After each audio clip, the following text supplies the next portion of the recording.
Hello and welcome back to another episode. Now today you join me on what is probably the hottest day of the year so far. Outside we're pushing around 30 degrees Celsius, which trust me, for the north of England is pretty dang hot, and frankly the air moisture content is making it a very muggy day. So it's a hot, wet, slightly miserable day. But despite that, I wanted to share with you today something wonderful which has recently come back into my life. And I am talking about a book. You know how in the past I've sort of talked about how sometimes there are images and ideas that are floating in the back of your mind that one day just sort of recoalesce into a solid form.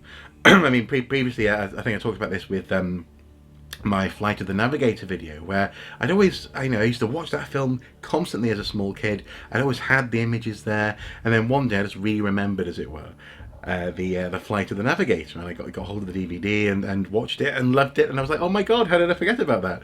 Well, something similar happened with a book.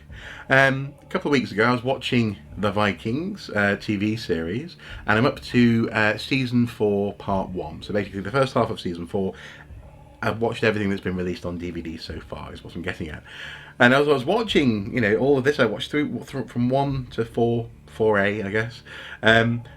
Just suddenly, bit by bit, these sort of images started just to flash up.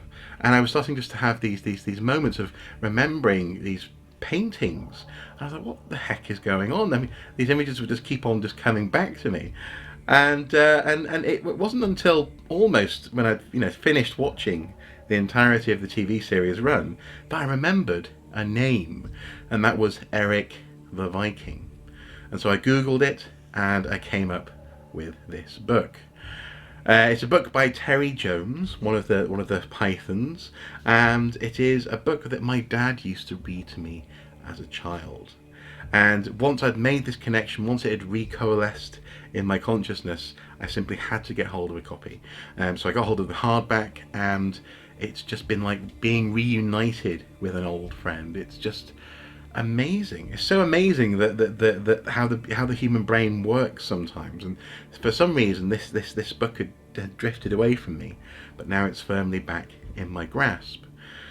Now this is doubly special because, well, my dad died when I was 5 years old.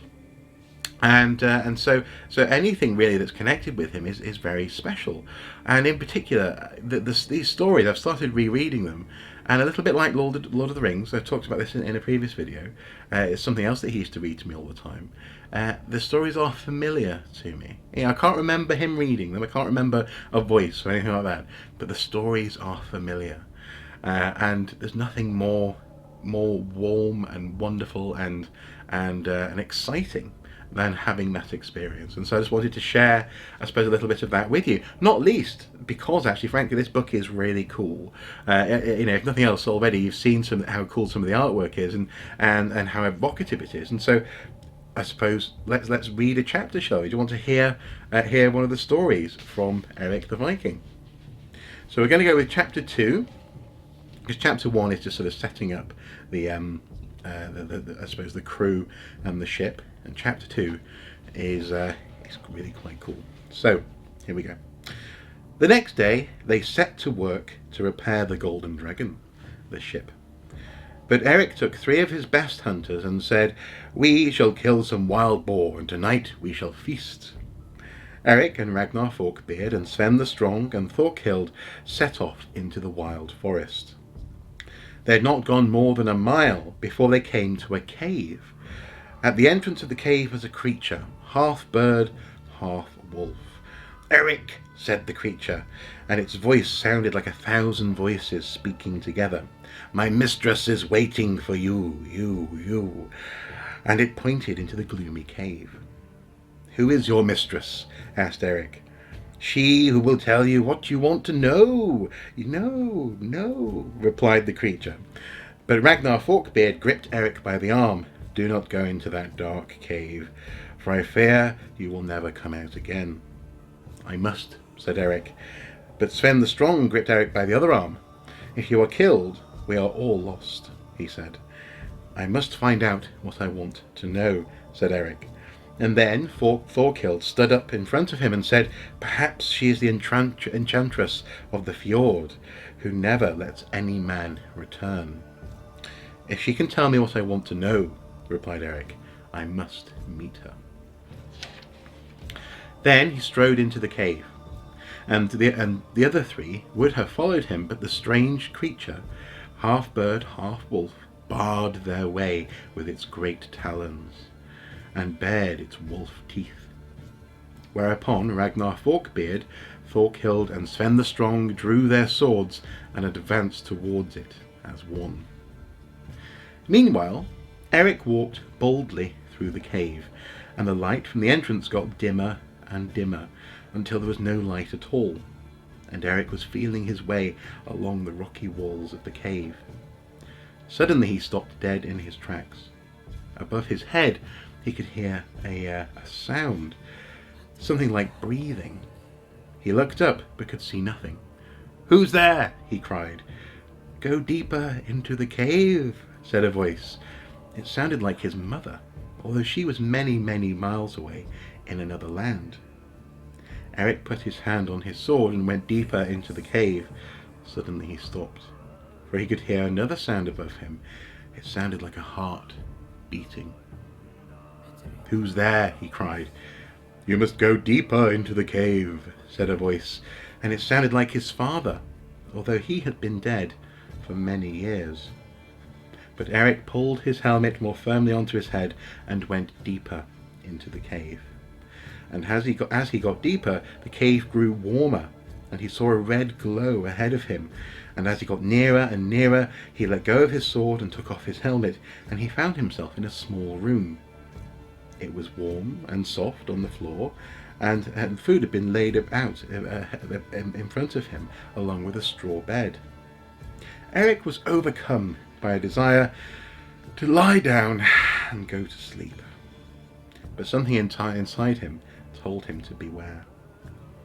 "Rest yourself," said his father's voice. "I cannot," said Eric, "for my men are waiting for me to return." "Sleep, my child," said his mother's voice.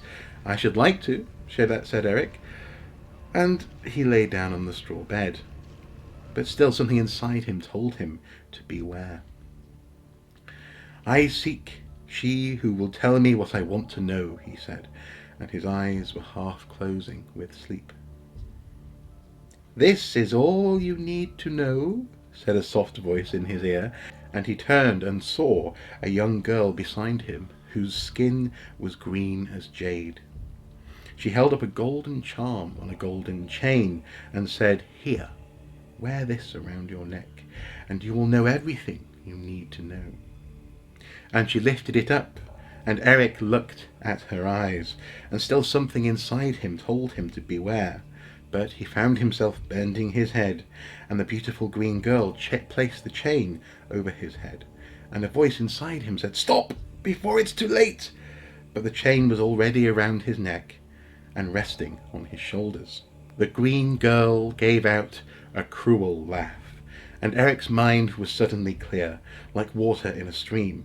And suddenly he knew that this was indeed the enchantress of the fjord, and that no man ever returns from her embrace, and that now he knew all he needed to know.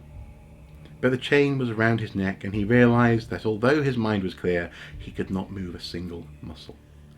"You fool!" cried the green enchantress, who now looked 1,000,000 years old. Now this made me laugh actually the other day, because how does someone look 1,000,000 years old? "How could anyone tell you what you wanted to know when you yourself didn't even know what you wanted to ask?" And she took a great iron stake and was just about to drive it through the golden chain to fix it to the wall, when there was a shout and a blaze of light, and there stood Ragnar Forkbeard and Sven the Strong and Thorkild, torn and stained with the bright green blood of the wolf bird, but safe and holding flame torches in their hands. For a moment Eric was blinded by the light, and the enchantress of the fjord was too. But in that time Ragnar Forkbeard saw the chain around Eric's neck and knew what it was. So he snatched it off, and before the green enchantress could do anything, he had thrown it over her neck, and she froze as solid and as still as Eric had been, and by the look in her eyes they could see that she now knew everything she needed to know. Eric and Ragnar Forkbeard and Sven the Strong and Thorkild ran from that place as fast as they could, but as they reached the mouth of the cave they saw to their horror the carcass of the wolf bird lying where it had fallen in a pool of green blood suddenly rear up and block their way. Before they had time to draw their swords again, it spoke, and its 1,000 voices were like distant echoes calling from another world. "Eric, Eric, Eric," they said, "we are the spirits of others like you who did not know the question to which we sought the answer, and were so ensnared by the green enchantress. But now you and your comrades have set us free, free, free." And with that the creature seemed to collapse upon itself, split up into 1,000 different shapes that fluttered up into the sky and were suddenly gone, like moths to the sun. Then Sven the Strong sealed up the mouth of the cave with great boulders and rocks, and they all went back to their ship. So you can totally see why these stories ensnared me as a child. They were the enchantress of the fjord. They kept me fixed as my dad would tell me these stories and just enthuse me with a love of adventure, but also crucially this artwork.